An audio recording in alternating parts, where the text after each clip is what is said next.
Akibat hujan deras sejak malam hingga pagi hari membuat tebing setinggi 7 meter di lereng Gunung Merbabu, Boyolali, Jawa Tengah longsor. Longsor mengakibatkan 2 mobil pickup masuk ke area pertanian warga karena terbawa material longsor. Selain itu, material longsor dengan ketebalan hampir 2 meter juga menutup akses jalur wisata Solo Selo Borobudur dari 2 arah.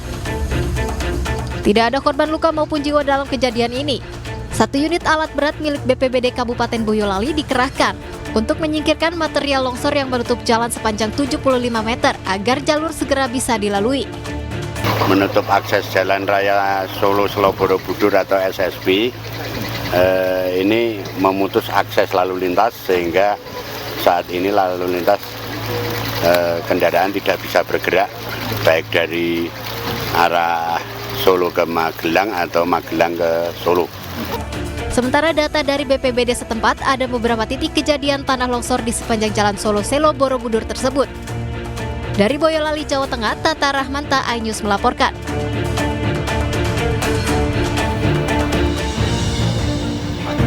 Selamat malam, apa kabar? Longsor akibat hujan di lereng Gunung Merbabu, Boyolali, Jawa Tengah menjadi pembuka jumpa kita di iNews Prime. Mirsa, debat keempat calon wakil presiden tinggal 1 hari lagi. Mengenai food estate menjadi tema yang paling menarik. Program food estate atau lumbung pangan menjadi perhatian karena hingga saat ini belum terlihat hasilnya dan hanya berimbas pada penebangan pohon hutan. Lalu siapa yang akan berikan solusi yang terbaik? Kita akan bahas dalam iNews Prime. Saya Abraham Silaban.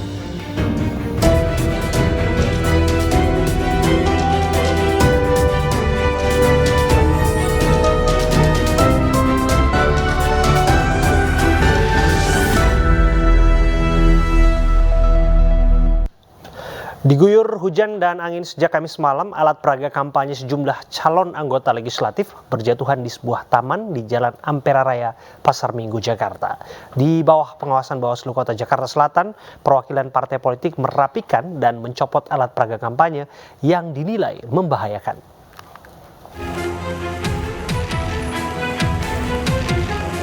Sejumlah alat peraga kampanye yang terpasang di sebuah taman di Jalan Ampera Raya, Pasar Minggu, Jakarta Selatan berjatuhan akibat hujan dan angin yang melanda Jakarta dan sekitarnya. Pondasi pagar bahkan juga nyaris roboh akibat tak mampu menahan beban dari banyaknya alat peraga kampanye yang dipasang. Beberapa perwakilan partai politik yang dihubungi pihak Bawaslu Kota Jakarta Selatan mendatangi lokasi untuk merapikan dan mencopot alat peraga kampanye yang dianggap membahayakan pengguna jalan. Jadi setelah kita mendapat laporan terkait masalah APK yang memang dampak alam ya, karena hujan dari semalam, terjadinya APK itu menghalangi jalan untuk pengguna jalan ini sangat berbahaya. Makanya kami berkoordinasi dengan peserta pemilu yang hari ini partai-partai yang terlibat, spanduknya yang ada di lokasi untuk merapikan sendiri gitu ya, karena tembok ini kan perlu kita rapikan, kita tertibkan. Nah, makanya kami berkoordinasi juga dengan pihak Satpol PP dan juga pihak pertamanan untuk menindaklanjuti hal tersebut. Pada saat yang bersamaan, petugas suku Dinas Pertamanan Jakarta Selatan juga dikerahkan untuk memperbaiki pondasi pagar taman yang rusak. Dari Jakarta, Rizky Fahluvi, iNews melaporkan. Pemirsa, angin kencang yang melanda kawasan Banjarnegara, Jawa Tengah mengakibatkan sebuah pohon tumbang dan menimpa sebuah mobil yang tengah melintas. Akibat peristiwa tersebut, 6 penumpang mengalami luka-luka.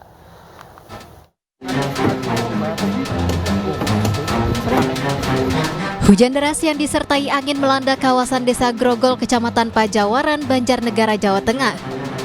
Akibatnya pohon yang berada di pinggir jalan tumbang dan menimpa sebuah mobil syarat penumpang yang tengah melintas. Pohon setinggi 12 meter tersebut tumbang dan membuat mobil rusak parah dan ringsek. 6 orang penumpang mobil alami luka. Dari keterangan BPBD Banjarnegara, ke-6 korban langsung dibawa ke puskesmas terdekat untuk mendapatkan perawatan intensif. Tadi berdasarkan laporan dari Destana yang dikirim ke Pusdalop BPBD, telah terjadi angin kencang yang mengakibatkan pohon tumbang di Desa Genting, Kecamatan Pajawaran, dan menimpa sebuah mobil, dan di dalamnya ada penumpangnya, ada 6 orang. Usai kejadian, pihak BPBD bersama tim relawan serta warga langsung mengevakuasi mobil dan pohon tumbang. Dari Banjarnegara, Jawa Tengah, Elis Novit, iNews melaporkan. Intensitas hujan yang tinggi membuat beberapa daerah terendam banjir, seperti 86 desa di Kabupaten Indragiri Hulu, Riau, dan Jalan Nasional Kabupaten Mempawah, Kalimantan Barat.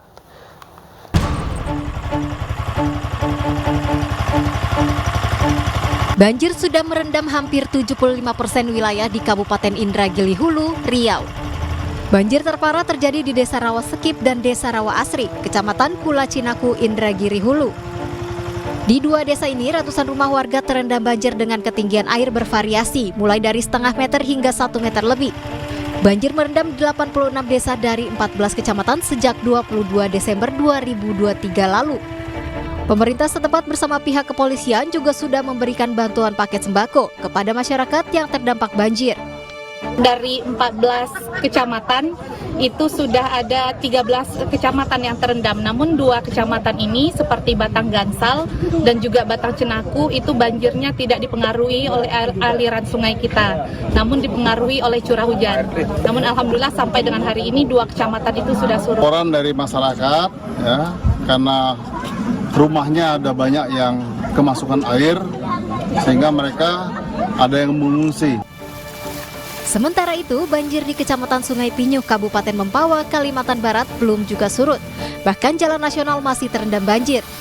Jalan yang menghubungkan beberapa kabupaten di Kalimantan Barat itu sudah mengalami kerusakan akibat terendam banjir.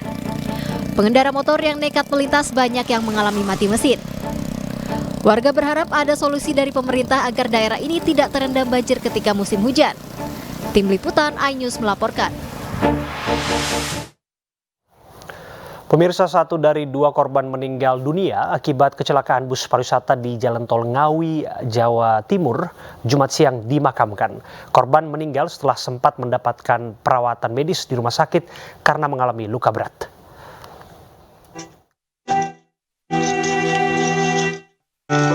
Suasana duka tampak di rumah duka Nabil Asfa Putra Dia Cipta, 17 tahun, di kawasan Jalan Yosudarso, Pucang, Sidoarjo, Jawa Timur. Puluhan rekan, kerabat, dan keluarga korban tampak datang ke rumah duka. Siswa kelas 12 SMA Negeri 1 Sidoarjo ini adalah 1 dari 2 korban meninggal dunia akibat kecelakaan bus pariwisata milik PO Pratama Putra di kilometer 577-600 Jalan Tol Ngawi, Jawa Timur pada Kamis malam. Putra pasangan Aibtu Sucipto dan Rodia ini meninggal dunia di rumah sakit setelah sempat mendapat perawatan medis atas luka yang dideritanya akibat kecelakaan tersebut. Ibu korban, Rodia, tampak menangis melepas kepergian jenazah korban saat hendak dibawa ke pemakaman. Sejumlah rekan korban juga tampak menangis saat peti jenazah korban dikeluarkan dari dalam rumah duka untuk dibawa ke pemakaman.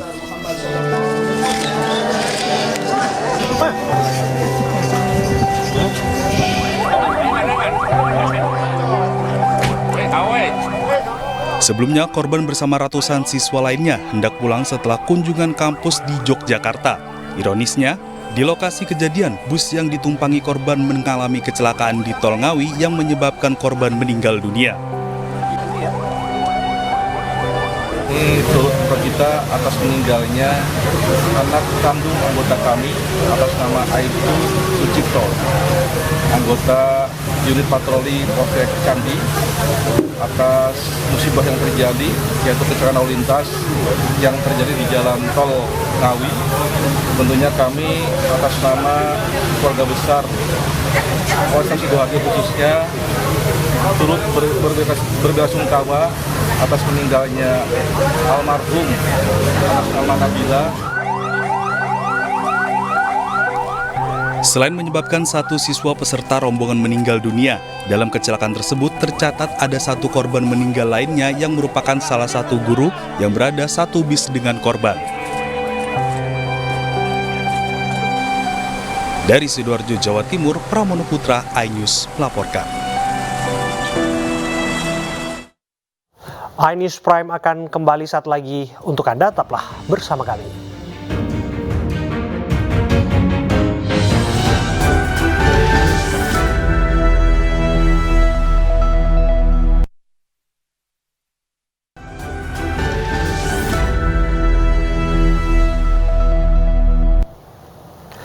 Anda kembali kembali di iNews Prime bersama saya Abraham Silaban. Pemirsa, program Food Estate atau lumbung pangan menjadi sorotan publik karena hingga saat ini dinilai belum ada hasilnya dan justru berimbas pada penebangan pohon di hutan. Mengapa proyek strategis nasional tersebut dinilai gagal oleh aktivis lingkungan hidup?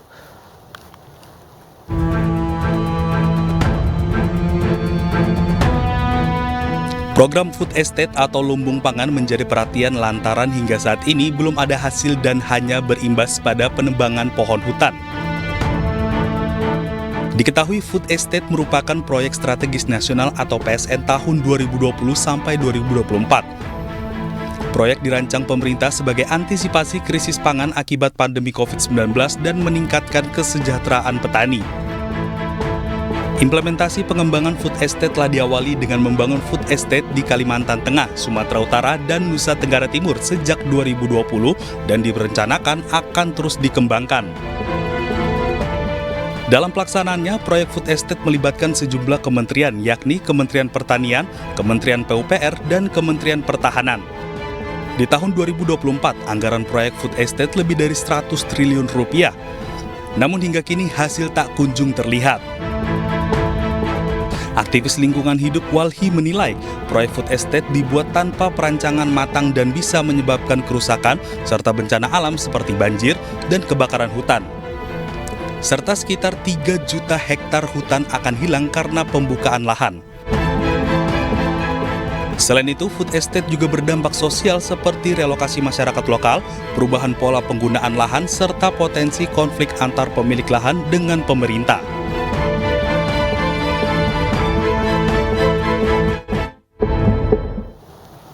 Dan pemirsa, kita akan bahas lebih lanjut. Bersama kami sudah bergabung juru bicara TKN Prabowo Gibran, Astrio Felijen, dan juga ada Dewan Pakar TPN Ganjar Mahfud, Satya Heragandi, dan bersama kami juga hadir Direktur Eksekutif Nasional Walhi Zenzi Sihadi. Assalamualaikum, selamat malam Bapak-Bapak. Selamat malam Mas Abraham. Terima kasih. Ya, saya ke Pak Astrio terlebih dahulu ya. Pak Astrio, apa kira-kira yang bisa dijelaskan kepada kami mengenai kejutan yang disiapkan oleh Pak Gibran, Cawapres nomor 2, dalam debat besok? Ya, tentu saja kalau kita bicara kejutan, tentu saja nanti akan disiapkan kejutannya besok ya. Tetapi yang paling penting adalah kerangka debat di tanggal 21 besok ini kita berbicara kerangka besarnya adalah pembangunan berkelanjutan atau Sustainable Development Goals, di mana ada 17 program besar di dalam hal itu.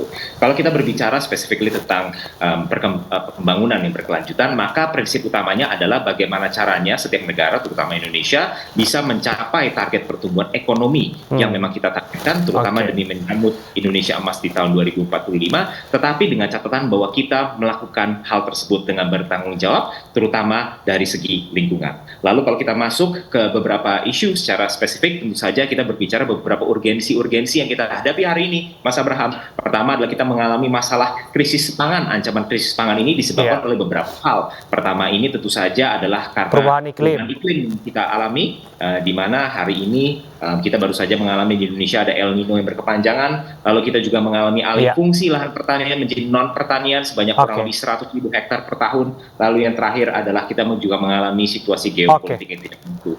Sehingga jawabannya tentu saja adalah ketahanan pangan. Secara spesifik kita akan melanjutkan program lumbung pangan nasional yang ditujukan untuk memenuhi ketahanan pangan Indonesia. Sudah disinggung di situ Pak Astrio mengenai lumbung pangan nasional. Salah satunya adalah program Food Estate. Apakah kemudian ada beban yang dirasa untuk dijelaskan kepada publik oleh Cawapres Gibran Rakabuming Raka dalam debat esok? Ya, jadi pertama yang harus kita garis bawahi adalah sebuah pernyataan yang menyesatkan apabila kita melabeli proyek lumbung pangan nasional, terutama yang berada di Kalimantan Tengah, sebagai sebuah proyek gagal dan hanya merusak lingkungan. Perlu dipahami bersama bahwa proyek lumbung pangan nasional itu ditujukan untuk memenuhi kebutuhan kita terhadap ketahanan pangan dalam negeri, untuk memenuhi perut rakyat kita sendiri. Sehingga yang perlu kita sadari adalah bahwa perubahan iklim, pengalihan luang lahan fungsi pertanian, juga konflik geopolitik, ini semua berkontribusi, Mas Abraham. Jadi itulah sebabnya kita mengadakan Presiden Republik Indonesia mengagendakan program lumbung pangan nasional nasional. Tetapi yang perlu dicatat adalah memang ketika terjadi di tahun 2020 kita harus ingat bahwa Indonesia dilanda oleh pandemi COVID-19 sehingga terjadi penundaan ini selama lebih dari 2 tahun karena banyak sekali anggaran-anggaran terkait lumbung pangan nasional ini direlokasi untuk sektor kesehatan. Tetapi setelah lebih dari 2 tahun proses ini dimulai kembali dan kita siap melanjutkan program lumbung pangan nasional untuk membuat ketahanan pangan Indonesia lebih baik kembali. Oke, saya geser ke Pak Satya. Pak Satya, apakah reason tersebut bisa dimaklumi karena masih segar di ingatan kita dalam beberapa kesempatan, utamanya Sekjen PDI Perjuangan ya, Mas Hasto menyoroti isu food estate dengan begitu vokal? Ya, pernyataan itu tentunya bisa dilihat dari data dan dari kenyataan yang ada di sana gitu ya. Karena kita melihat food estate ini memang dasarnya bagus. Dalam artian bahwa ada krisis pangan yang harus kita tuntaskan, kita carikan jalannya. Tetapi apakah dengan cara food estate seperti yang ditunjukkan di Kalimantan, itu menjadi pertanyaan besar. Kenapa? Ada pengerusakan hutan dan lahan hijau di sana. Ada perampasan lahan masyarakat adat. Kemudian ketidakterlibatan petani lokal, sehingga kita juga melihat bahwa food estate ini tidak berhasil sebagai solusi kedaulatan pangan. Harus kita carikan solusi kedaulatan pangan yang berpihak pada masyarakat yang memang memahami dan mengerti bagaimana caranya untuk membangun itu gitu. Jangan orang kota disuruh bikin perencanaan lalu jadinya food estate dan kemudian hasilnya seperti yang kita lihat sekarang ini. Oke, saya geser ke Mas Zenzi. Anda sependapat Mas Zenzi? Iya, saya mau luruskan beberapa hal ya. Pertama, proyek food estate itu menunjukkan bahwasannya pengurus negara ini itu tidak paham makna kedaulatan pangan. Yang kedua, tidak paham apa potensi pangan di Nusantara ini. Yang ketiga, tidak paham apa yang diinginkan oleh rakyat. Saya 20 tahun mengurusi urusan pangan dan lingkungan bersama masyarakat secara langsung. Proyek food estate itu justru menghancurkan fondasi ketahanan pangan kita. Kenapa? Karena dari hasil studi kami, di kawasan hutan di Indonesia, termasuk Rawagambut, itu ada 77 jenis sumber pangan yang tidak teridentifikasi oleh pemerintah, baik itu valuasi ekonominya maupun jenis pangannya, hingga dia masuk kepada ekonomi underground. Nah, kenapa ini akan menghancurkan? Karena tidak dilakukan studi apa potensi sebenarnya di wilayah tersebut. Sehingga diambil keputusan, kawasan ekosistem yang tadinya menghasilkan pangan menjadi penyokong kehidupan masyarakat sekitarnya. Masakan iya proyek strategis itu tidak punya kajian mendalam, Mas Zenzi? Kalau dilakukan kajian mendalam, tidak akan diambil keputusan menghancurkan hutan tersebut. Kalau dilakukan kajian, diambil keputusan ini, itu tidak dilakukan kajian. Kalaupun dia dilakukan kajian, kajiannya hanya untuk memenuhi syarat administratif. Suatu keputusan, kebijakan boleh diambil. Tidak dalam kerangka memandu keputusan politik negara. Itu untuk memenuhi makna kesejahteraan bagi rakyat, makna keberlanjutan bagi lingkungan. Sebelum lebih jauh, barangkali bisa langsung ditanggapi, Pak Asrio. Ya, Mas Abraham, apa yang barusan disampaikan oleh Pak Zenzi maupun Pak Satya merupakan contoh statement yang menyesatkan masyarakat dan tidak dilandasi oleh studi maupun data-data yang bahkan mendekati kebenaran. Karena kalau yang mereka melakukan research dengan baik, lahan yang digunakan di Desa Tewai Baru di Kabupaten Gunung Mas merupakan eks hutan produksi yang sudah lama terbengkalai. Itu keanekaragaman hayatnya rendah. Definisi hutan produksi adalah memang hutan yang bisa dimanfaatkan hasilnya. Ketika kalau misalnya Masnya bisa langsung situ, bahkan untuk menemukan sekedar babi hutan pun tidak ada di situ. Pohon-pohonnya pun adalah pohon-pohon berbatang kecil, vegetasinya itu di bawah 50 cm. Artinya tidak memiliki keekonomian industri perkayuan. Jadi itu memang hutan yang ditujukan untuk dialihfungsikan. Dan dalam hal ini pemerintahan Presiden Joko Widodo melalui Kementerian Pertahanan untuk program cadangan logistik strategis memutuskan bahwa lahan tersebut harus digunakan untuk memenuhi tantangan pangan Indonesia ke depan. Semua dilakukan untuk kebaikan negara Indonesia. Oke, komentar Anda, Mas Zenzi? Iya, ini justru yang menurut saya yang sesat berpikir itu ketika wilayah-wilayah kritis itu tidak didorong untuk pulih secara ekologis. Indonesia ini negara hutan tropis terbesar di dunia. Kita sudah ratusan, bahkan ribuan tahun manusia di Nusantara ini hidup. Mereka mengenali apa potensi di sekitar alamnya. Yang kedua, ambruknya sistem pangan di Indonesia itu juga berkaitan dengan kedaulatan dari tahun 92. Ketika sistem pangan kita, pengelolaannya itu dipaksa sentralistik dengan sistem bulog. Setelah 92 lah, tidak ada lagi lumbung-lumbung di kampung-kampung. Kalau kita mau bicara kedaulatan pangan, kita mesti belajar kepada masyarakat adat di Kalimantan. Di Pegunungan Meratus, silakan datang ke sana. Stok beras mereka itu untuk puluhan tahun. Jadi jangan karena kita berpendidikan tinggi, karena kita punya jabatan tinggi, kita merasa lebih tahu dari rakyat. Kita menempatkan orang lain. Itu gagal berpikir. Saya bergeser menurut saya teman dari juru kampanye Prabowo mesti banyak ngobrol sama rakyat. Saya bergeser ke Pak Satya ya. Sejenak Pak Satya, apa yang Anda cermati mengenai ini kan proyek yang begitu strategis, cita-citanya sesungguhnya mulia, tapi pada prakteknya kita bisa melihat hasilnya yang ada di depan mata seperti ini. Ya, itu confirm Mas. Jadi memang cita-citanya ini cita-cita mulia. Bagaimana kita bisa betul-betul mencari jalan untuk mengatasi masalah pangan ini tadi. Kita punya data banyak bagaimana kita mengalami kekurangan karbohidrat yang cukup besar gitu ya. Hasil pangan kita bermasalah dan sehingga kita harus melakukan impor di dalam beberapa tahun terakhir, bahkan yang kemarin itu impornya sangat besar sekali. Nah, tadi disampaikan oleh 02 bahwa ini sesuatu hal yang penting dan besar dan sesuatu yang memang harus dilakukan. Tetapi kita mesti lihat juga keberadaan daripada masyarakat lokal sebagai harusnya pelaku utama yang membantu kita semua untuk melakukan ini dengan baik. Kenapa? Karena ada kekayaan Indonesia yang juga sangat besar di sana, yaitu adalah biodiversity atau keberagaman hayati yang tidak diperhatikan. Padahal biodiversity ini manfaat nilai ekonominya sangat tinggi gitu, dan saya nggak melihat aspek-aspek seperti itu juga dilibatkan di dalam proses eksplorasi atau pemanfaatan tanah yang ada di dalam food estate itu tadi. Jadi banyak masalah di sini selain urusan bagaimana masyarakat adat hak-haknya juga diambil, lalu kemudian penggunaan bibit-bibit yang mungkin kurang tepat. Tapi yang paling penting adalah ketika ini gagal, lalu tiba-tiba ada narasi bahwa oke, kita ganti nanam jagung, tapi nanam jagungnya di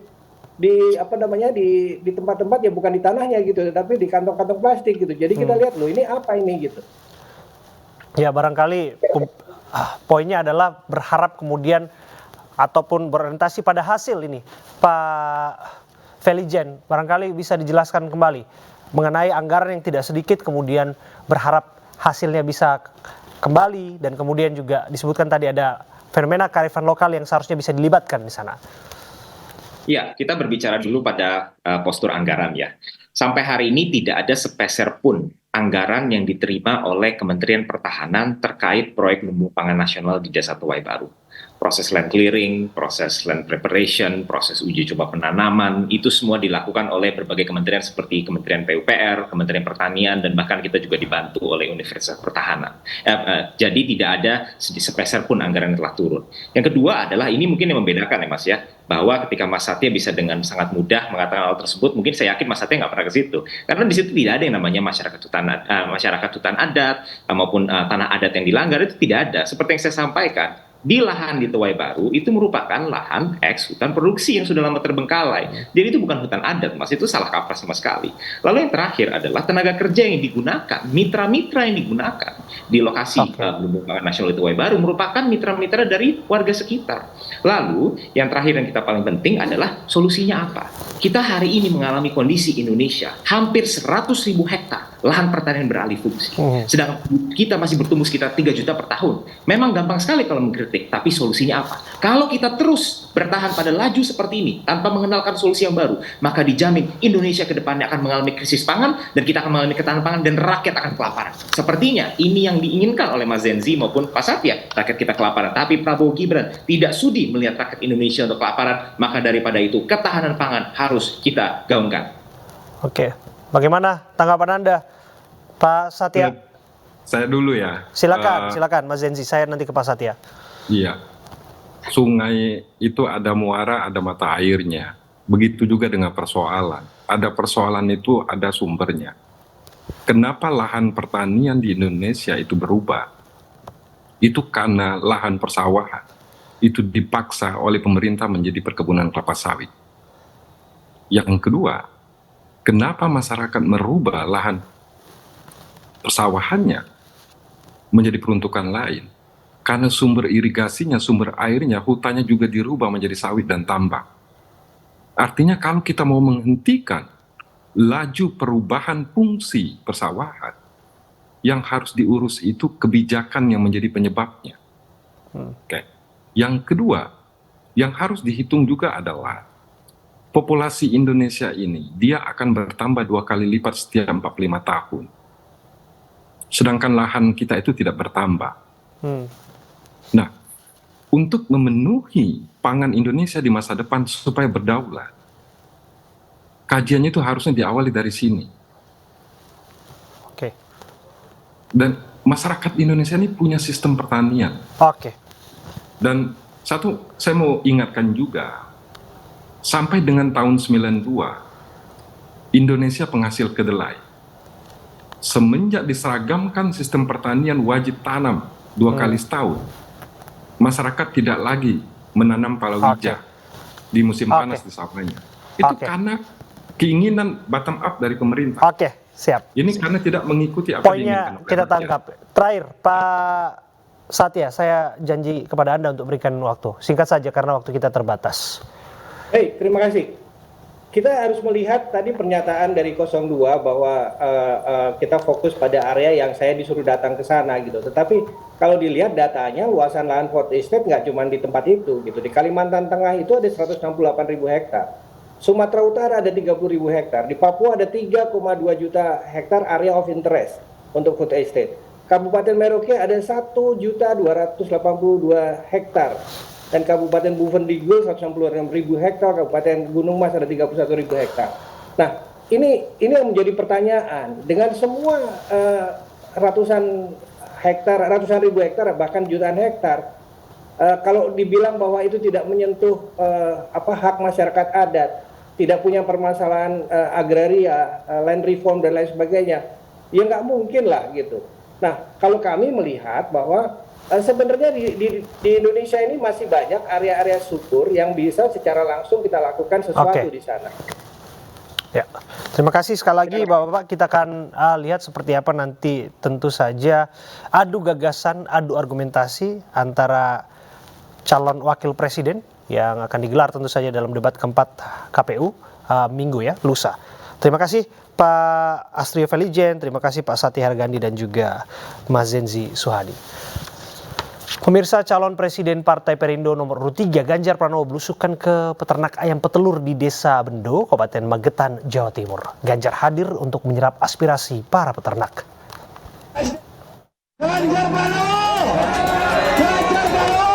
Kedatangan Ganjar disambut hangat para peternak ayam petelur.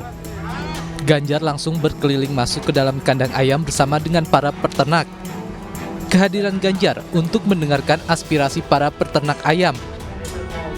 Di hadapan Ganjar, peternak mengeluhkan harga jagung untuk pakan ayam yang melambung tinggi. Bahkan kenaikan harga pakan sudah terjadi sejak 2 bulan terakhir. Kalau ngambil telur sendiri, waktu kecil saya ingat karena kita pernah punya ayam petelur.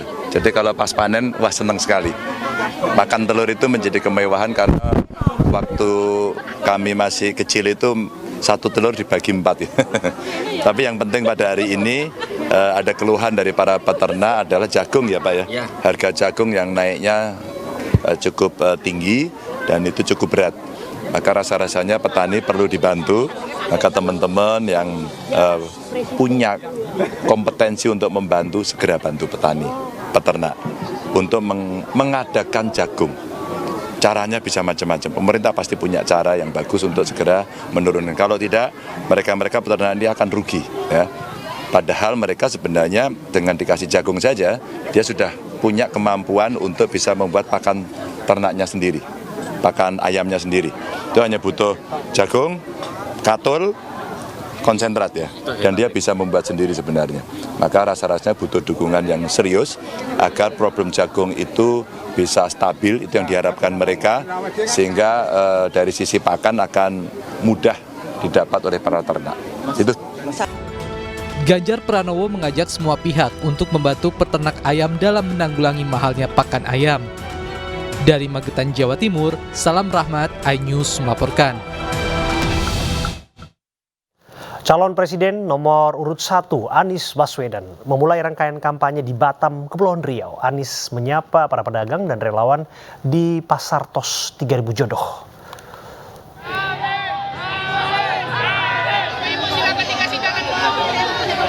Capres nomor urut 1 Anies Baswedan memulai rangkaian kampanye terbatas di Batam, Kepulauan Riau dengan mengunjungi para pedagang dan relawan yang berada di Pasar Tos 3000 Jodoh, Kecamatan Lubuk Baja.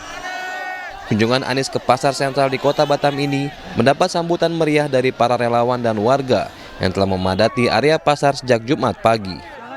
Tidak hanya itu, mereka juga rela berdesak-desakan hanya untuk dapat menyalami dan bersuah foto dengan Anies yang didampingi oleh istrinya Ferry Farhati. Di sela-sela kunjungannya, Anies menyempatkan diri berdialog dengan para pedagang, sekaligus menyuarakan program Bansos Plus yang merupakan salah satu program unggulan dari paslon Anies Muhaimin. Lalu kami juga sampaikan di sini program Bansos akan mengalami perubahan menjadi Bansos Plus. Bansos Plus itu artinya jumlahnya ditingkatkan, kemudian penerimanya banyak yang sebenarnya berhak tapi belum mendapatkan, mereka akan mendapatkan. Yang ketiga, akan ada pendampingan. Dengan begitu, Bansos Plus ini akan memberikan manfaat lebih besar dan akan membekali agar bisa memulai kegiatan wirausaha supaya bisa naik kelas. Usai mengunjungi Pasar Tos 3000 Jodoh, Anies rencananya akan melanjutkan agenda kampanyenya ke kawasan MTC Batu Besar. Dari Batam, Kepulauan Riau, Gusti Yenosa, iNews melaporkan. Tim pemenangan nasional Ganjar Mahfud kembali melakukan rapat terbatas mingguan di gedung TPN MNC Center Menteng, Jakarta. Rapat kali ini membahas rencana kampanye akbar hingga kesiapan tim menghadapi kecurangan pemilu. Barisan tim pemenangan Ganjar Mahfud MD kian matang mempersiapkan langkah untuk memenangi Pilpres 2024. Dalam rapat terbatas mingguan, tim pemenangan nasional Ganjar Mahfud membahas rencana masa kampanye akbar yang akan dimulai 21 Januari 2024. Tim pemenangan nasional juga terus mengajak masyarakat menciptakan pemilu yang jujur dan adil dengan melaporkan setiap kecurangan yang terjadi. Kampanye akbar lah istilahnya ya, itu akan dimulai insya Allah pada tanggal 21 yang akan datang, itu dimulai di Bandung dan Jawa Timur. Jadi paralel dalam satu hari itu akan dilaksanakan dua kegiatan besar di Bandung dan di Jawa Timur. Jamnya berbeda, maka insya Allah Bapak Ganjar dan Pak Mahfud bisa hadir. Jadi kita mengharapkan betul dukungan semua anggota masyarakat untuk melaporkan kepada publik kalau ada dugaan-dugaan kecurangan terjadi di mana saja. Langsung siarkan ke publik. Kalau mau dilaporkan kepada TPN, kami siap menampung sehingga bisa kita proses dengan KPU dan Bawaslu segera. Rapat harian ini juga memaparkan 21 program unggulan Ganjar Mahfud yang telah diterima masyarakat di berbagai daerah dalam upaya menciptakan kesejahteraan rakyat. Dari Jakarta, Esra Ambarita Fakih Satrio, iNews melaporkan.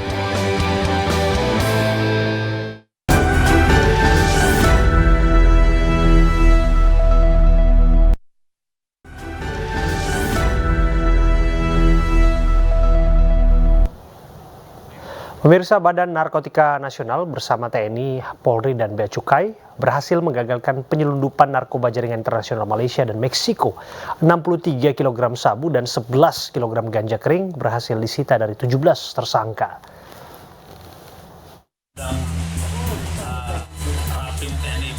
Puluhan kilogram narkoba jenis sabu dan belasan kilogram ganja kering siap edar dimusnahkan Badan Narkotika Nasional atau BNN di halaman kantor pusat BNN Jakarta Timur. 17 tersangka dari Malaysia dan Meksiko berhasil ditangkap, sedangkan beberapa lainnya masih dalam pengejaran. Anggota TNI menggunakan taktik patroli, penyergapan, dan teknologi drone untuk menangkap sejumlah tersangka di Kalimantan, termasuk beberapa tersangka yang melarikan diri ke Malaysia. Ya jelas mereka kan pengedar. Kalau pengedar motifnya udah pasti mencari market yang seluas-luasnya. Maka kalau kita bicara tentang peredaran narkoba, kita berbicara tentang teori ekonomi yang mereka gunakan. Cari pasar, cari orang sebanyak-banyak pengguna, dan supply sebanyak-banyaknya. Itu yang kita terus awasi. Dua pendekatan, yaitu pendekatan. Akibat perbuatannya, para tersangka terancam hukuman mati atau penjara seumur hidup. Dari Jakarta, Rio Manik, iNews melaporkan. Francisca Chandra Novitasari alias Siskae kembali dipanggil penyidik Polda Metro Jaya. Sudah 3 kali pemanggilan Siskae dan Siskae kembali mangkir. Informasi ini kami hadirkan sekaligus menutup jumpa kita di iNews Prime. Saat lagi iNews Malam akan hadir bersama rekan saya, Mega Latu. Mewakili kerabat kerja yang bertugas, saya Abraham Silaban. Pamit undur diri, terima kasih. Sampai jumpa.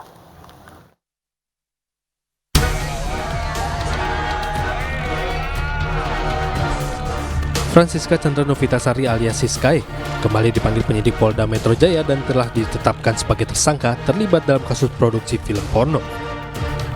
Pada hari ini, 19 Januari 2024, merupakan pemanggilan yang ketiga kali bagi Siskae. Pasca sebelumnya pihak Siskae telah 2 kali mangkir dan pada hari ini Siskae kembali mangkir dalam pemanggilan. Namun, terkait Siskae mengajukan pra-peradilan terkait kasus film porno, Polda Metro Jaya menghormati upaya hukum yang ditempuh Siskae dan siap menghadapi gugatan pra-peradilan tersebut. Sudah kami konfirmasi kepada penyidiknya, betul telah dilakukan atau dikirim surat panggilan kedua terhadap tersangka saudari S yang akan diperiksa terjadwal hari ini, pagi ini. Sampai dengan saat ini penyidik masih menunggu. Selanjutnya, Siskae mengambil upaya jalur hukum untuk melawan Polda Metro Jaya di kasus tersebut. Siskae mengajukan gugatan pra-peradilan atas penetapan tersangka atas kasus film porno. Dari Jakarta, Anissa Septiarani, Ahmad Putra, iNews melaporkan.